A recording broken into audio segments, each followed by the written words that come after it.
तो दोस्तों आज लेकर आए हैं एक और हिंदी साहित्यिक कहानी। प्रभु श्री राम की बहन शांता और ऋष्यशृंग से संबंधित कुछ जानकारी। शो बने रहे इस चैनल के साथ ऐसी ही और हिंदी साहित्यिक कहानी सुनने के लिए। कहानी पसंद आए please like comment share and subscribe करें। आप सभी को ज्ञात होगा कि श्री राम, लक्ष्मण, भरत और शत्रुघ्न राजा दशरथ के पुत्र थे। इनके साथ ही राजा दशरथ और रानी कौशल्या की शांता नाम की एक कन्या भी थी। शांता उनकी पहली संतान थी, अर्थात वह प्रभु श्री राम, लक्ष्मण, भरत और शत्रुघ्न इनकी बहन थी। शांति और सद्भाव का प्रतीक थी। रानी कौशल्या की एक बड़ी बहन थी, उनका नाम वशनी था।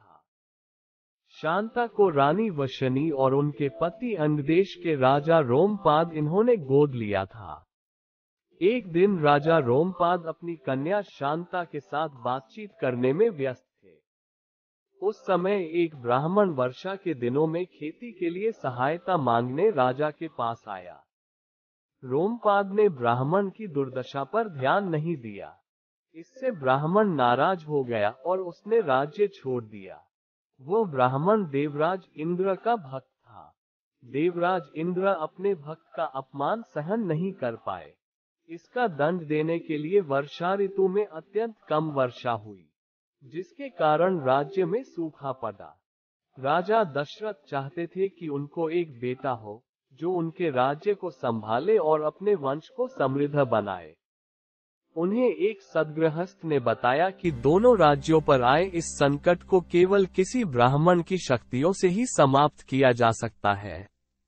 उस ब्राह्मण ने नियमों का पूर्ण शुद्धता के साथ पालन करना आवश्यक है।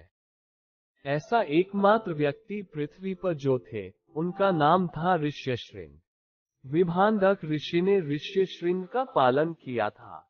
दोनों राज्यों के हित के लिए ऋष्यशृंग को लाना और यज्ञ के लिए मनाना आवश्यक था। विभांडक ऋषि की शक्ति अधिक थी और वे बहुत क्रोधी थे। ऋष्यशृंग को लाने से पहले ऋषि विभांडक को मनाना आवश्यक था। इस कार्य को कौन पूरा करेगा, ये प्रश्न था। इस समय ये कार्य पूर्ण करने के लिए शांता सामने आई। वो ऋष्यशृंग को मनाने के लिए ऋषि विभांडक के आश्रम गई।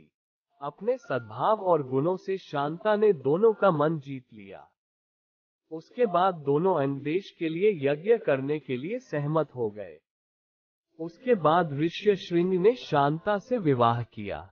ऋष्यशृंग और शांता ने धार्मिकता का पालन करते हुए यज्ञ किया। यज्ञ के मंत्र के उच्चारण से भारी बारिश हुई।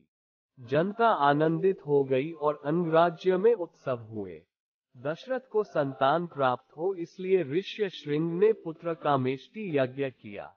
इस यज्ञ के परिणाम स्वरूप राम, लक्ष्मण, भरत और शत्रुघ्न का जन्म हुआ। Thanks for watching my video. Please like, share, comment and subscribe my channel.